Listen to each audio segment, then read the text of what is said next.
Welcome to Mind Vault podcast, where we unlock minds one story at a time. In today's fast-paced and ever-evolving work environment, understanding the importance of mental well-being is crucial for both the employees and the employer. Whether you are a leader looking to implement changes or an employee seeking balance, this is the space for you. So let's dive in and discover how we can transform our workplaces into thriving environments for mental health. Phumlani Motsa is an occupational therapist, ergonomics consultant, a healthcare business strategist, and professional development in the insurance industry. She is a founder of Motsa Health. As a speaker in the wellness space, Phumla delivers engaging, practical, and evidence-based talks that inspires audience to take actionable steps towards healthier, more productive work environments. Hi guys, and welcome back to Mind Vault podcast, where we unlock minds one story at a time. We are continuing a conversation on mental health in the workplace, and today we're having a phenomenal woman, Miss Phumla, who's an occupational therapist, and she's going to take us through the role of occupational therapy when it comes to mental health in the workplace. Phumla, thank you so much for coming through. Thank you very much. I haven't seen you in ages. I know, right? Thank God for LinkedIn, because I was like, let me check if her number is still working, and there it was. And I'm so grateful that you could come. But yeah, I saw the amazing work that you're doing via LinkedIn, to see that you are still continuing offering now an individual or your own private occupational therapy services. So can you please at least just introduce yourself to our viewers, who you are and how did you end up where you are now with your own company? Sure. Thank you so much. Thank you. Sure. Where do we start? So occupational therapist, started in hospital setting like most of us, and then I moved to corporate. So I did a couple of years at Alexander Forbes Health, or Alex Forbes Health now, where I was really put in front of corporates. I was put in front of managers. I was put in front of directors, and I was put in front of them to give input in terms of whether their staff were able to do their work or not, and really look at it from a productivity point of view and optimization point of view if someone was off sick. So from that, my intention has always been to see how people with any form of pathology are then able to still work, because work is just so important. It's such an important role. And I think sometimes when you're not working, you realize how important work is. And so the whole process, even just from a medical point of view, of booking people off is becoming less and less, which you will know as well. Because we want people who have had an injury to go back to work so quickly. So part of my journey has really been advocating for that in whatever role I do, whether it is doing case management, whether it is doing functional capacity evaluations as part of my role as an OT, or whether it's doing ergonomics assessments. The whole point is to get people back at work as soon as possible and optimize their productivity within like a safe and controlled environment for a while, and then then they can carry on. So when you started, you said that when you work with Alex Health, you were also working with managers to help optimize productivity. Was there a question about illness then, or it was just that we know this person is capable of more, but somewhat they seem lost in the system? Can you help guide them? Or they only called you when there was a diagnosis, be it mental health or physical health? So it was mainly when there was a diagnosis. So the process would be absenteeism would be the first trigger. So if someone was off for between 5 and 10 days, then that would trigger an investigation of some sort. And then from that investigation, often an employee would bring a sick note. Or an employee would bring a something, or just say in a return to work interview, I'm sick or I'm not well. And then that would trigger the medical incapacity route, so to speak, to see whether a person is really ill in terms of that's why they're not working or not. And I mean, sometimes you also have cases where it's disciplinary hearing time, where I'm sure you've seen, where then it then moves towards capacity or potential illness, which may or may not be there. So I think that's really what our role was in assisting employers to, tease out and figure out what are we actually working with. Yeah. Yeah. And when people refer to you, yes, you said that they were referred to you because they were not as productive, or there was a lot of work absenteeism. Are most of the clients that you tend to see able to be reintegrated back to work, or are most people laid off from work, whether it was because of an illness or just absenteeism, which usually does come with an illness, but like you said, sometimes it's just the legal stuff with the discipline at work, and someone is now developing anxiety because they're going through discipline. But I wanted to know, are people able to be reintegrated back to work after they've seen an occupational therapist? Okay, sure. So I think it really does depend on the case, and whether a person has been severely impacted or not. A key component is proactiveness. A key component is, when are they referred? Yes. So the earlier, so companies that have early intervention processes, which include employee assistance programs, which include a very close relationship with their insurers, will trigger these type of assessments very early. So so a lot of my referees are insurers. Okay. So some insurers, a person will be off for 10 days and they'll already see an OT. And so then the role in that instance is, hi, Mr. So-and-so, how are you feeling today? What have you been up to? Have you taken your meds? Have you seen the doctor? Have you, all of those things, right? And then also then introducing self to doctor and saying, hi, I'm an OT. I'm assisting with the return to work process. Okay. When the person is ready to go back to work, you're welcome to give me a call. Basically, I'm here to help with that whole process. And if we hit it early, I've had a very high return to work and reintegration process, because everyone is still motivated. The person is still used to working. They're not used to sitting at home for a long time. And the family members are also used to their role as a worker. So everyone is rallying and supporting. But then when it's been for a long period of time and Mr. So-and-so has upset everyone in the office, has, been off for a very long time, has maybe had like 3 or 4 hospitalizations already. And then there's a referral to start integration, and it just makes it so much more difficult. Okay. And so I think it does depend on the severity of that person, and also quite keenly when did you call us? When did you seek the help? You don't need to wait until the symptoms are so exasperated that we're at the end of the period. The earlier the better. And also some employers are also very proactive. So a lot of us are called in by the insurers, right? Yes. But I have had some employers come in and say, can you help us with this person? Yes, the insurer is there, but if you look at it from an ecosystem point of view, the insurer is sitting mainly on the disability management, which is almost at the end. And a lot of them are making ways of coming in at early to prevent that, right? Yes. But it just depends on the employer. It depends on the insurer they're with, and so there are quite a lot of factors that would come into it.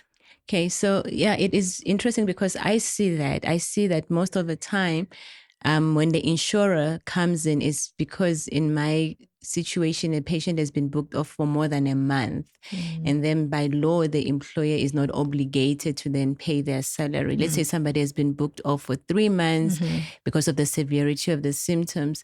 Then the insurance now has to come in and give them like maybe income protection or some disability cover while they're recovering.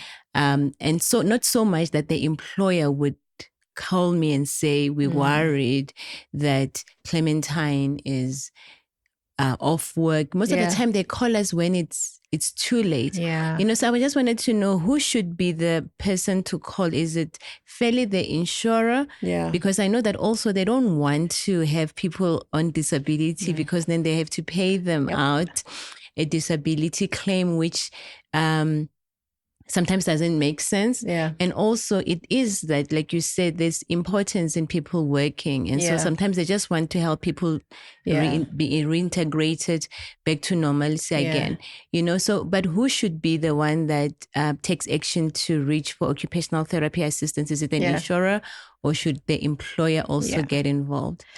I honestly think the employer. And the reason why I say this is because the person working is your employee. Yes. And a lot of employers have got policies. Yeah. They have procedures around this. Yes. And so your stronger employer who reaches out will be at a better position to show the support for that particular employee. I mean, I'm currently sitting with 2 or 3 cases now where the employer has reached out to me. And so in the initial email and communication that goes to the employee, it says, dear so-and-so, this is Phumla. She's the occupational therapist who is going to be working on behalf of us as the company, but will help you in terms of whatever medical stuff you need and all of that. And so what it also does is it frees the employer from calling and getting a private information, right? Because that's the thing that I, as the employer, shouldn't know what your medical condition is, and I shouldn't actually really be involved in that. And so then it kind of frees them by having an independent consultant to liaise with all of that. And I've still got the HPCSA stuff. And then be able to feed back to them. Like I have a meeting on Monday where the point of my meeting is to say, this employee has been off for 3 months. She's going back to work on Monday.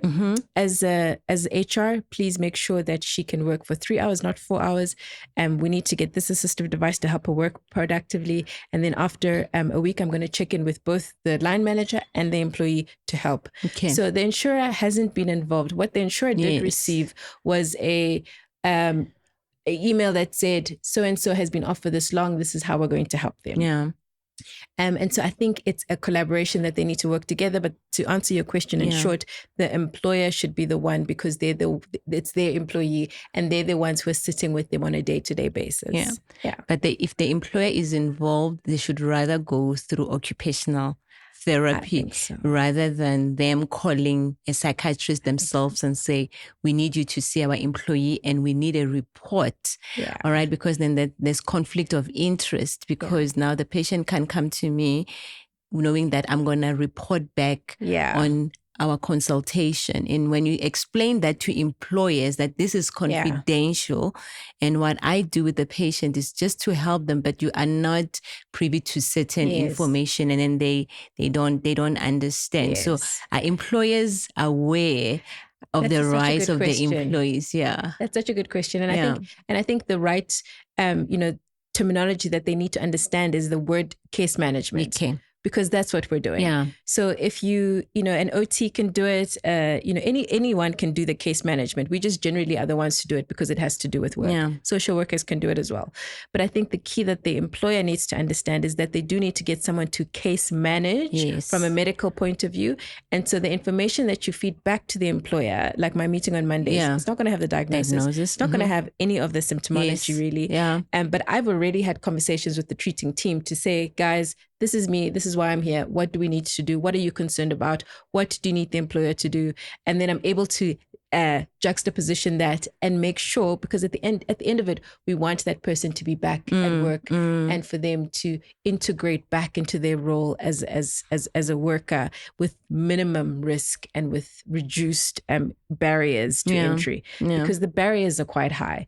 The barriers to entry are significantly high for most employees. Even if you are CEO of a company, they are really, really high, because we're still dealing with stigma. We're still dealing with prehistorical issues that just always come up. And it breaks my heart when I know that a person can do the work, but the environment is just toxic, or the environment is just not where it is supposed to be. And it's just company by company by company. And you can look at a big brand and think, oh, that'd be a great company. And then you actually go in and you're like, you're frustrated. And so for us as mental health care providers, like I'll say psychiatrists and any other medical doctor who, according to HPCSA, can book a patient for a prolonged period of time, what advice would you give us? Because what we do is that we write a sick note and we say that you are booked for 3 months. And then, I would probably check on the patient before they go back to work to see that they are ready. Yeah. But it's outside of my due restrictions to call the HR and say what it is that you guys are going to do to accommodate this person. So would you advise that maybe the treating doctor should try and find someone from the employer's side to say, this person is going to be going back to work soon. Yes. Who do I communicate with just to make sure that there is reintegration? I think that would be brilliant because it would just really reduce the barriers. Yeah. And I think the conversation from a medical point of view would be to the employer, who within your organization is would I be able to liaise with? And sometimes they might have an occupational health practitioner, who knows? Okay. Or they might have an occupational health nurse. And so that would be the contact in terms of the requirements. Because most employers won't necessarily hire an OT as part of their initial team. Okay. And so, but they might have a nurse, or they might have consultations with the occ health doctor. I work very closely with occ health doctors who are like, give me a report on this, or tell me about the cognition of this person, or I need you to do the psychosocial aspect of this one for return to work. And so sometimes we'll do a work site evaluation. Sometimes we will just liaise with HR. But I think that if they don't have someone, then I would say to the employer, then you have to ask an independent OT or an independent case manager to assist with the case. And then that will also relieve them, because then they have step by step, I must do this, and then I must do this, and then I must do this, and not be worried about what happens if this person doesn't perform, or what happens. They don't need to worry about that. That is not their stress to have. They just need to know these are the reasonable accommodations. Can we accommodate? Yes or no? This is the process we follow. And our role as medical practitioners is to give them that information in a way that is supportive to the employee, because what we want is employees back at work. Yeah. Because it's good for their psychological well-being, it's good for their financial well-being, but at the other side of things is that, like you said, there are some good brands where someone says, I work for this company. You're like, okay, I think there's a big system there that is going to help this person. But those are the brands that sometimes they don't know what to do with the patients, and they would call me and say, we think this person must be put on 3 months leave, because of certain things. And when you speak to them, it's like, but from a medical and an ethical point of view, I don't have grounds to put that person. Maybe they need to go through disciplinary hearing or something, but it's not necessary that I should put them off for that long, because for them is that you are disturbing our work, go off for 3 months. And when you come back after the 3 months, you must be perfect. There must not be headache. There must not be any crisis as well. And they want me as a doctor to guarantee that this will never happen again. And no matter how much you try to explain that someone has epilepsy, all right, it's not a disability. It's a chronic illness. It can be managed, but it doesn't mean that when someone has its own medication won't have breakthrough seizures. All right. And just because they have a seizure doesn't mean that now they should be at home. So we're having this back and forth where you feel like the employer doesn't understand. And I understand where they're coming from, but they also don't understand where we are coming from. They want to impose on us something that if I were to be audited by HPCSA, I would be found negligent or, practicing outside of the laws and the regulations of medicine. So, I mean, I've got a case just exactly like that. So you're talking and I'm like, oh my gosh, exactly the same. And, I ended up talking to the manager in this particular case. And I found myself saying, I have to advocate for persons with disabilities. And I said, as a practitioner in this case, I have to say that we need to take a step back and look at the ecosystem that we're sitting in here. We're sitting in a country which has got these and these resources and these limitations. Yes, maybe he didn't get optimal treatment, but it doesn't mean that at this point, because he had a seizure on this particular day, that it will happen again and that it causes him to not be able to work. But there's a lot of fear. And there's a lot of being hesitant with regards to that. And then the barrier there now is understanding the and having an openness for disability. Yeah. Like I always tell a story of when I was just finished high school. I think I was in my first or second year of OT. It was 21st birthday. So I said to my dad, don't, like we normally do big parties. I said, don't do a big party. I want to travel for my 21st. So he graciously allowed me to travel. And I had a friend in Norway that I went to visit. And I went into the bus, I went into the train, I did all of these things. And I said to my friend, why are there so many people with disabilities here? Yeah. Like what's going on here? Like, why are there so many people in wheelchairs, people with canes? Like what is it, the water? Like what is going on here? And I thought South Africa had problems, and you went and questioned other people. Yeah. And I went there and I saw all these people. But what was it? The barriers were reduced much lower. Yeah. So yes, a person who has had CP all their lives can go and work at the grocery shop. So then, yes, I will see that person. Yes. Everyone else will see that person. But if you look at our country, we don't have the same privileges. Yeah. And so then it does become a systemic problem that we are working against. And so now when you are now sitting with that one employee and that one manager, it's actually, there's like 5 steps that have been missed before we could even get there. Sure. And that's a tragedy. So it's also a South African culture, you say. You know, other countries have facilities that allow people with disabilities to flourish and to work and to be part of the ecosystem. Yes. But with us is that if you are wheelchair bound, you must be at home. Even if you're an IT person, you don't need to be walking around. You can still operate with your hands, you know? And sometimes it's not even the employer. Sometimes it's the system. Now, how am I as a person in a wheelchair going to get to work? Yeah. Yes. So then that becomes a barrier. How am I, a person with neurodiversity, going to manage if there are no options in my work environment that will assist from a sensory point of view? You know, and you look at companies like I don't know if I can say companies, but some companies do that. Have got pods, they've got sleeping areas, they've got all these different things. They've got sit to stand desks, they've got closed offices, they've got open spaces.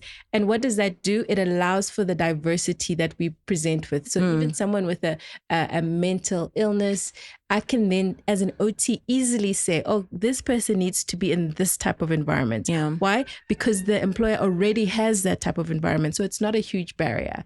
I recently also had another case where another colleague of mine recommended that a junior was put in an office that was closed. Why? Because he had a high sensory threshold, perception, and he was struggling to focus, and he had ADHD as well. Yeah, and so the company was like, you know, even our CEO is in an open plan office, you know. And so then it was like, okay, we understand the culture, so let's rather get noise cancelling headphones for him, and let's rather put him in this type of area. But if there was more options available, it wouldn't have been a little bit more difficult to accommodate him in the workplace eventually, because I think we just need to be open and understand that people have got different needs. Yeah. But if the environment doesn't facilitate that, then it just makes it more difficult. I'm thinking about a lot of cases because I work with people who are at the workplace a lot. You know, in private practice, if you don't have a medical aid, sometimes it is difficult to access mental health services.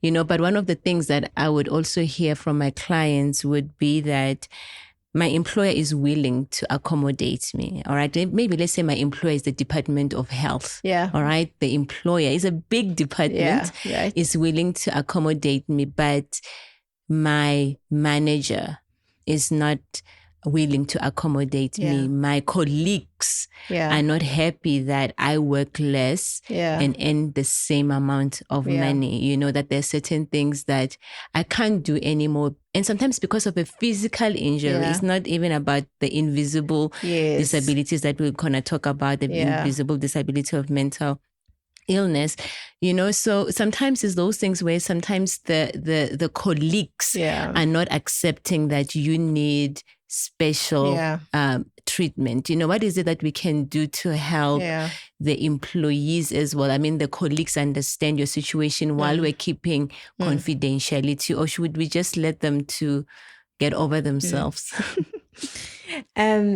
Story. I once was asked to specifically do what we would term a sensitization training. Okay. And it was for a particular medical condition of an employee because she had that. She couldn't work the same hours and she was getting the same salary. And so then there was a lot of chatter around why. Yeah. And I think transparency is important. So I think that in this particular case, the insurer was involved. Yes. And the insurer had assisted with the case management and then identified this as a barrier.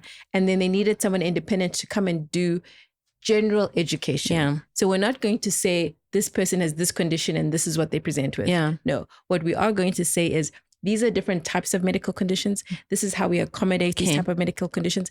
This is how, as employees, you might be affected. This is how a particular employer can be affected. This is how line needs to manage it, and these are the reasons why. And after I did this particular training, I had a lot of people come up to me and say, I understand. I didn't know. Oh, now I understand. Oh, is that why? Yeah. And so sometimes we hold information and are not transparent in a general way. Yeah. And then that is detrimental. So in those cases, I would really recommend a culture, because we also can't have just like one training and think everything's going to be okay. great. Yeah. A culture of inclusivity, which has got many layers. Yeah. And then as part of that, a really open dialogue in terms of accepting persons with disabilities. Because we also need to remember that a person could be sitting there with a child with a disability. Yes. A person could go out and have a car accident and become disabled themselves. Yeah. A person could develop, burnout or something over a prolonged period, and then they just crash at one point. A person could have an incident happen or like a number of deaths in the family and then go into a type of depression. So we need to understand that it is not like people are choosing to do these things. Yeah. And that it's actually just a part of it. And I think the sensitization training or the awareness training, whatever you want to call it, just does really help in assisting in managing those type of cases. Wow, that's beautiful. And so I want us to talk about the invisible, disability, and sometimes maybe an invisible chronic illness of mental health. Because for me is that if you can see that someone is limping after they fractured their leg and you don't have empathy, how much more will somebody with depression or anxiety or substance use disorder, whatever mental illness, will be accepted back to work when you can't see it? And what has your experience been around the invisible illness of mental illness? It is a difficult one. Yeah. And I think you rightly said, because you can't see it. Yeah. And even when we assess, right? Yes. So, I will often get people first where the intention is to quantify how much work can a person do. Yeah. So when I'm quantifying that, they go through a standard set of cognitive tests, psychosocial tests, and then we take the job and we match it. And then we say, okay, you can do 50% of this type of work and 70% of this type and that. And then you take that report to the managers, and all they're saying is, I need productivity. I need this person at 110%. You're telling me that I can only push them to 70%. And then to try and understand the culture of the organization then becomes difficult. Yeah. I've had incidences where I've then been successful in terms of being able to move that person from a particular role to a different role with maybe a different manager who maybe has more experience dealing with, differently abled people. Yeah. But even then, often the companies will be like, we still need 110%. And I don't know what the answer is to that, because often we can't guarantee that a person will sit at 100. Like you were saying now, sometimes, especially with mental illness, you can be on a fine trajectory. Something might happen, it goes down. But it's the same with diabetes. It's the same as, but we don't seem to treat it the same way. Yeah. And people think that when you're going on holiday, like if you're going to, if you're admitted for anything that's chronic and mental, like you're going for holiday. No, it's not. It's not that. And I think there is more awareness, but because we can't almost like touch and feel it, we think that it's not there. but it is there and it is a limitation. And I think that it is just about advocating, like this amazing like podcast that will get information out there. And then as healthcare practitioners, we just need to continuously advocate for our patients to be able to go back to work, because there's nothing more important. I always circle back to it, but work is an important role that we all play. And if you take it away completely from people, then it is just detrimental, and it's got layers of how much it affects people. So even if a condition is invisible, if you go through the right processes, like if you send them for an assessment, if the findings come with limitations, you have to just accept that. As an employer, you just have to accept that and then work with that. How you can work with that. Because there's no other way that we can work around it except to use scientific methods to show a limitation and then present that to you. And you have to just understand that that is what it is.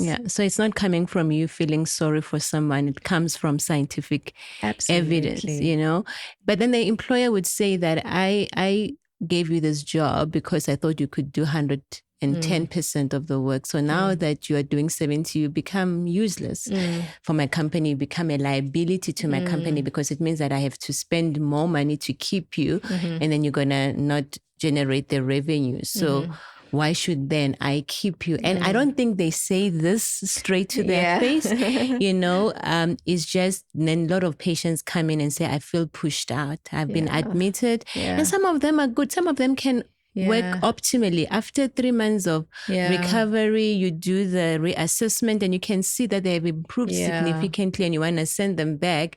But because they had that period, and now there's a doctor who can guarantee, and I don't think there's any doctor in the world who can ever guarantee that someone is never going to get sick. We can't cure, most of the illnesses. And so if you have a heart attack, the chances of you having another heart attack is high, but we manage the risk, all right, to make sure that it doesn't happen, but we can't guarantee that it will not happen. But then the employer will be like, I don't want you. And they don't say that. They know that you can only deliver 70%, but then they push you to deliver 100%. And making you relapse by default so that they can have something against you. So are you able to advise, somebody who is in that situation where they say that I have evidence that I can't perform more than this, but then my employer is not accepting this? It's very unfortunate. But it does happen. It does happen a lot. I mean, there's two things that I would often look at. The one is that most insurers will often offer a top up. So the 70% capacity of a person doesn't necessarily mean that the company has to pay a full salary. But sometimes that's not even enough. Like most insurers will offer that. Okay. I've had two clients now where we are actually looking at entrepreneurial skills. We're like, okay, you've got this skill set, you're really good at your job, and what else can you do that will give you the freedom, the flexibility, the things that you need while you're still able to generate an income? Most of these employees will be on disability benefits. So they are already on the books, and so now we're looking at ways of re-engaging them and them going back into the marketplace within their own times and that. And I think that's a lot of the way where people are going. I mean, that's part of my journey. I left corporate to start my practice, to look after my children, when my husband suddenly passed away. For me, it was like, okay, I need to cope. I need to reduce the number of expectations, stress, all of that. And I haven't been diagnosed with anything. But now imagine someone who has a diagnosis and goes through something traumatic like that. And so sometimes I think it is about looking at me, and I've had conversations with employees. I'm like, listen, you're going back to that same environment. Like we've had this conversation 4 or 5 times now. You're going back to that same environment. What do you want? Like, what does Phumla want? What do you want to achieve? What do you want your life to look like? And then let's have a conversation around how to structure that so that you can live the best life that you can live within the limitations. For me, my husband's death felt like a limitation. It felt like I can't do it all. And so I had to retract and I had to recreate my life in a way that I felt would work. And yes, we can talk about resources and all those things, but I do think that sometimes we do need to maybe think a little bit outside of the limitations. And then just expected that I'm going to do this and then I'm going to do this and I'm going to do that. There are other ways of still generating an income, still maintaining your role as an employer, and that. I love that. So because now it might sound like we were targeting the insurance and the employers, but the employee themselves, the individual person has a responsibility to reach out to say, I am not doing well. I have experienced a major setback in my life and I'm struggling to find my feet. So is it okay for me to go to an occupational therapist, and say, this is where I am, and this is where I'm struggling. Are you able to help me navigate this period so that I can still maintain some sense of independence? Like you're saying, sometimes people have to work because there's no other option, and so are you saying that employees or individuals also have that responsibility? I am. 100%. Okay. All right, Phumla, I think this was very informative. The aim of the conversation, honestly, is just to show people that there is support that can help them to thrive in the workplace. Not everyone is aware of this information. Not all the employers are offering the services. And sometimes they don't know the role of the services, So I'm hoping that this conversation will also help sensitize some of the employers that, okay, it will be great for me to have an occupational therapist in my team, whether as an employee or someone that we can call out whenever there is a problem. Or sometimes we just call them in once in a while, for workshops and, so that when someone is ill, we're not always reactive, 100%. but we have created a proactive space for clients. So thank you so much for coming through. I will offer you an opportunity to speak to the viewers, and especially about your company. I know that is a specific thing that you're doing. So please do share what it is that you're doing to help people thrive at the workplace. Thank you. So my intention always, like I've said previously, is to ensure that if you are working, that you're working at the right productivity level, right? Yeah. So when we're looking at that productivity level, there's lots of aspects that need to come through it. Yeah. So the way I tackle it is through ergonomics is one thing that I do. Okay. So just setting up your workstation in a way that is optimal for you, and as you're engaging with your work, whether you're in the office or you're at home, your setup can have an impact on how productive you are. Okay. And then also the services that we offer are really looking at supporting employers and walking alongside employers when it comes to people with disabilities or people who've got any form of incapacity or come with a sick note that says, I've been off for this amount of time, because we are well positioned to be able to read that, understand the medical, contact the doctors, get the employee in, interview them, also understand what their role is, and then create a plan that will help both the employer and the employee for a return to work process.